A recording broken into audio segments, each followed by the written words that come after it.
네, 헬로우 차이나입니다. 오늘 유한타증권 김석환 대리와 함께하겠습니다. 대리님 안녕하세요.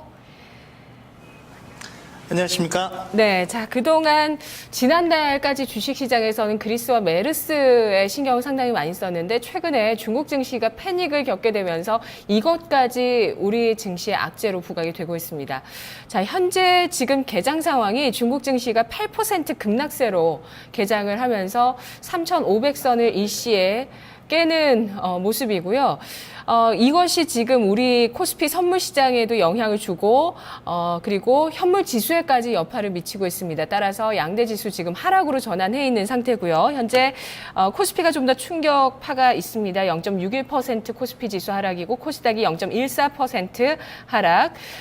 지금 중국 상해 종합지수 8% 급락세로 출발합니다. 자, 3,500선 이탈이 일단 나왔는데요. 자, 그동안 지금 계속 이제 걱정이 됐던 것들이 특히 중국 주식을 보유하고 계신 분들이 이렇게 정부에서 노력을 하고 애를 쓰는데도 중국 주식 시장이 만약에 꺾이게 돼버리면 그러니까 일명 뭐 부러진다 이런 식으로까지 이제 투자하시는 분들 표현을 하시는데 장이 완전히 꺾여버리게 되면은 이거 지금 또 손절 안 했다가 괜히 또 많은 피해로 이어질까 봐 좀 많이들 걱정하시는 것 같아요. 시장 상황 좀 코멘트 해주시죠. 네, 일단은 뭐 시장이 크게 꺾였다라고 하기보다는 일단 그동안에 있었던 그 속도에 관련한 부분에 있어서 조금 일단 조절 과정이 좀 들어갔다라고 좀 볼 수가 있겠고, 또 하나는 이제 가장 문제가 됐던 게 역시 신용거래에 관련한 부분이었던 것 같습니다. 일단은 이제 신용거래 관련한 부분들이 최근 급락장에서 어느 정도 일정 부분 좀 소화가 됐기 때문에 이제 문제는 뭐냐면 이렇게 주말 동안에도 이제 국가급 프로젝트라고 할 수 있을 만큼 상당히 안정화 정책들을 내놨음에도 불구하고 일단 시장 신뢰의 문제이다라고 볼 수가 있겠고, 실제 정부의 정책의 힘과 그리고 시장에서 움직이는 자율적인 힘 간의 어떤 파워 게임이라고 좀 볼 수가 있을 것 같은데, 일단은 좀 시장에서 좀 자율적인 조정 과정이 좀 필요하다라고 볼 수가 있겠습니다. 실제로도 일단은 시장이 어느 정도 일방적인 방향으로만 움직이는 건 아니기 때문에 일단 이러한 부분들이 어느 정도 조정 작용이 마무리가 되어 간다라고 하면 충분히 좀 반등권에 좀 나타날 수 있다라고 볼 수가 있겠고, 실제 지난 3일 동안 실제 상위 지수 같은 경우는 200일선 부근에서 계속 지지가 되는 모습을 좀 나타났었는데, 오늘 만약에 이 부분을 좀 이탈을 했다라고 하면 일단은 기존에 있었던 그 조정의 기간이 좀 더 길어질 가능성이 있다라고 볼 수가 있겠습니다. 네, 알겠습니다. 자, 일단 지금 주식시장, 중국 쪽에서 주식시장의 조정의 가장 큰 첫 번째 원인은 이런 개인 투자자들의 신용 매물, 악성 매물을 소화하는 과정인데, 이게 지금 좀 거칠게 나오는 측면에서 이게 지지선이 이탈하는 흐름을 보여줬을 때 일단은 장이 완전히 꺾인다기보다는 좀 기간 조정으로 좀 더 이어질 가능성이 있겠다라는 부분 설명을 해주셨는데요. 자, 그러면 지금 현금을 보유하신 분들도 중국 주식 투자하는 데 있어서 지금 공포 국면을 매수하자, 당장 또 이렇게 진입하시기보다는 조금 시일을 두면서 진입하시는 그 요령도 필요하지 않을까 싶은데, 대리님 의견 어떠신지 말씀해 주시면서 오늘 소개해 주실 기업 설명 바로 들어갈게요. 네, 일단은 그 현재 시점에서는 두 가지 정도의 전략이 좀 필요하지 않을까 생각이 됩니다. 보시면은 대부분의 종목들이 일단 고점 대비 대략 50%, 왜냐하면 지금 현재 지수가 전반적으로 30% 이상 하락을 한 상황이기 때문에 개별 종목들로 본다라고 하면 최소 30%에서 많게는 100% 이상 빠지는 종목들도 있다라고 좀 보시면 되겠는데요.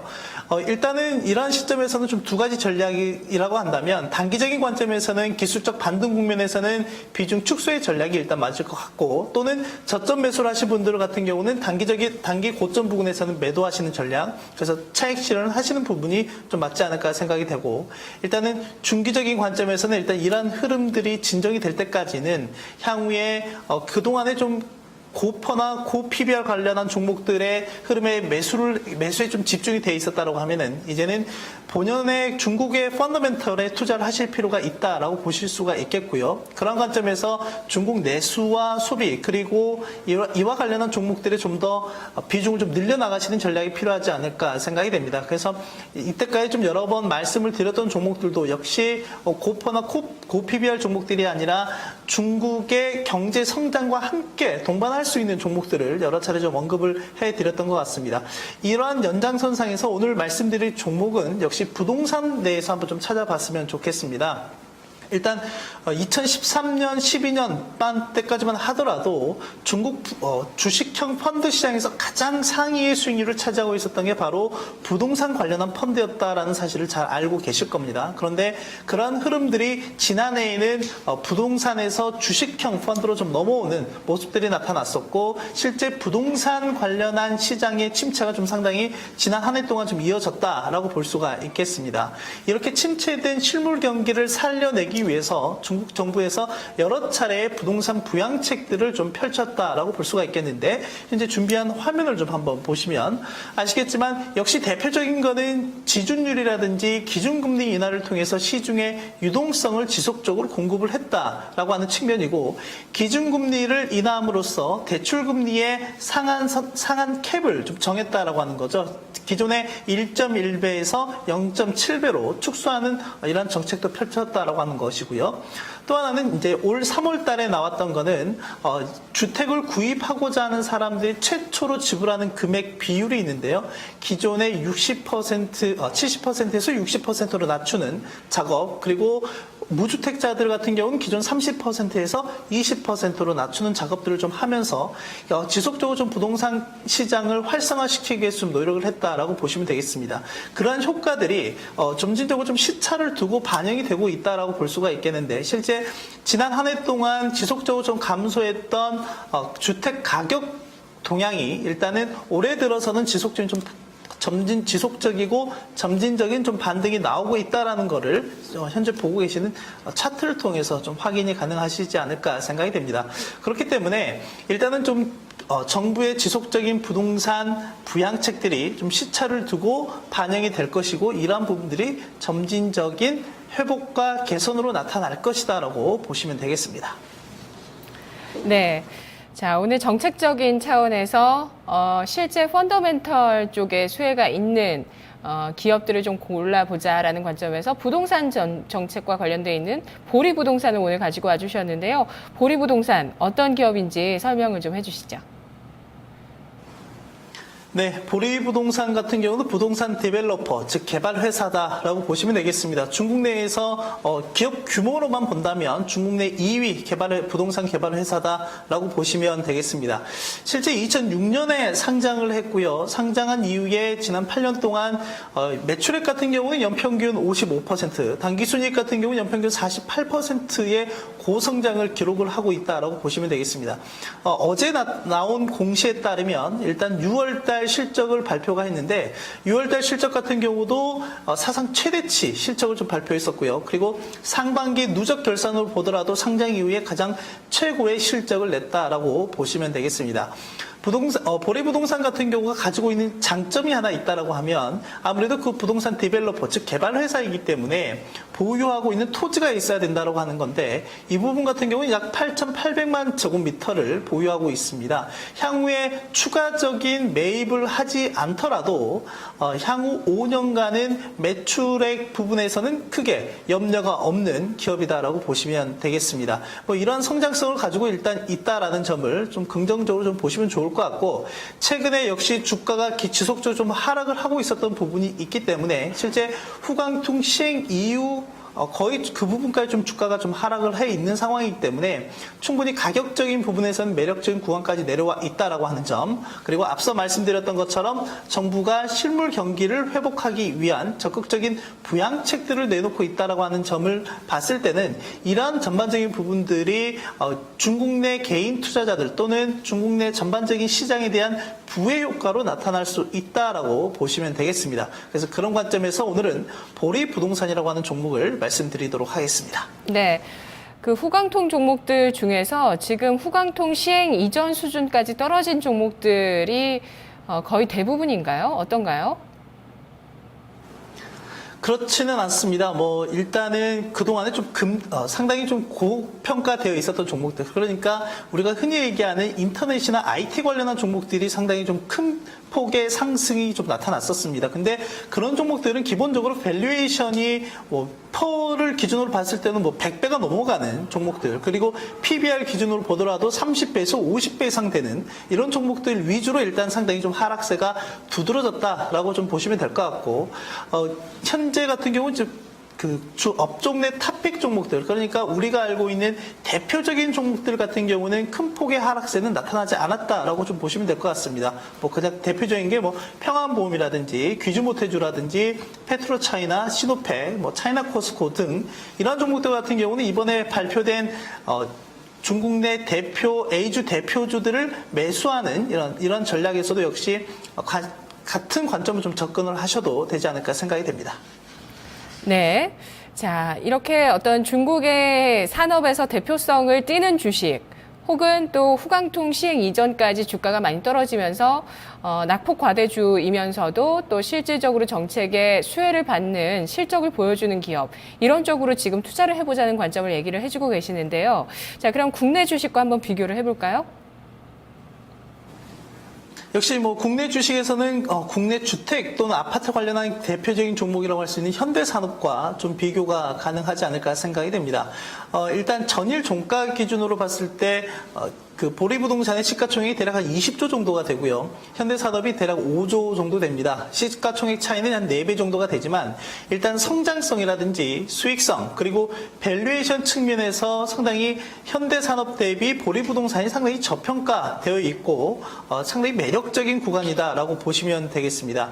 일단 매출액 성장률 측면에서도 역시 대략 한 2배 정도 차이가 나는 부분이 있고요. 실제 영업이익률 같은 경우는 한 3배 가까운 차이가 좀 나고 있고, 배당 수익률 같은 경우 5배 정도의 차이가 있다라고 보시면 되겠습니다.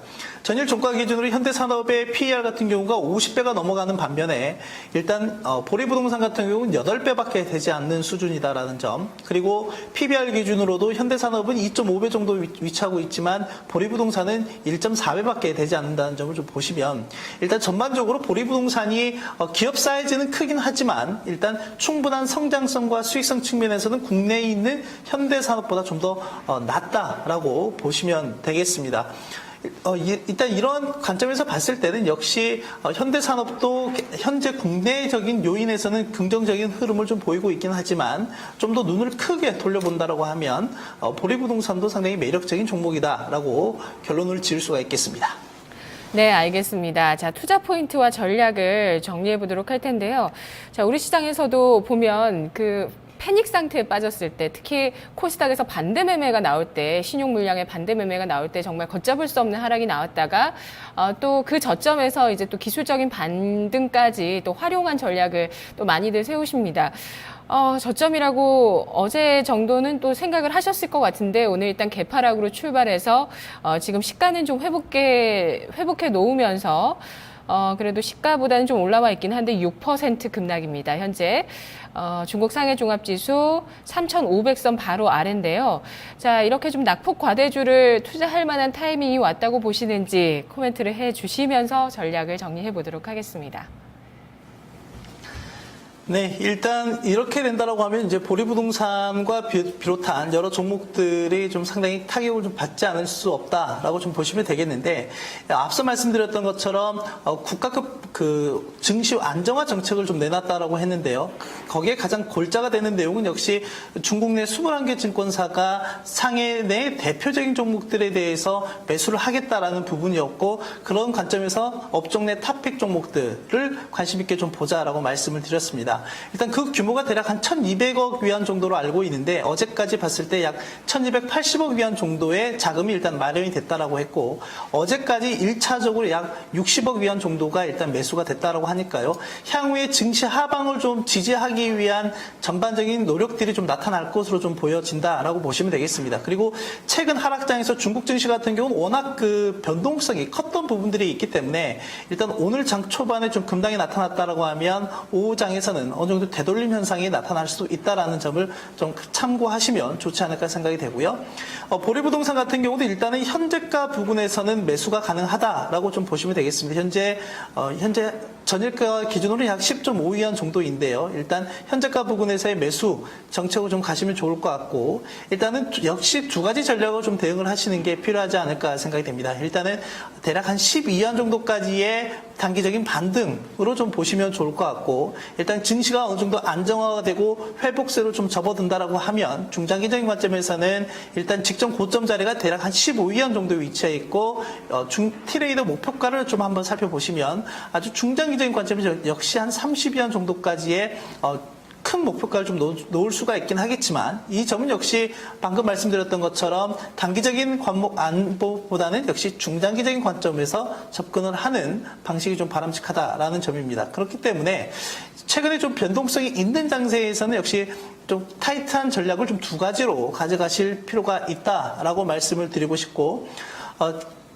보리부동산의 전반적인 좀 실적 추이를 한번 좀 살펴보시면, 앞서 말씀드렸듯이 6월 달에 사상 최대의 실적을 좀 달성했다라고 좀 말씀을 드렸는데요. 꾸준한 실적, 분기별 실적이 좀 나타나고 있고, 또 하나는 포커스를 좀 맞춰보실 부분은 역시 EPS가 꾸준하게 좀 증가하고 있다라고 하는 부분입니다. 역시 기업의 밸류에이션과 성장성 그리고 수익성을 전반적으로 좀 볼 수 있는 부분이 바로 이 EPS이고 PER이라고 하는 부분을 좀 봤을 때는 EPS의 꾸준한 상승세는 동기업의 주가, 즉 보리부동산의 주가에 긍정적인 역할을 할 것이다라고 볼 수가 있겠습니다.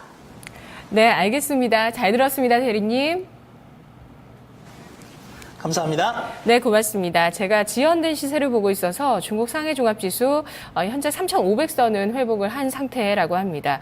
자, 지금 5%, 6% 정도의 낙폭을 보여주고 있는데요. 후광통 시행 이전 수준까지 주가가 떨어졌다는 점, 낙폭 과대, 그리고 향후 5년 동안의 실적 걱정이 없다는 판단을 하고 있습니다. 중국 도시화와 관련돼 있는 종목, 오늘 보리부동산 전략 세워봤습니다. 마켓 이마 기장에서 뵙겠습니다.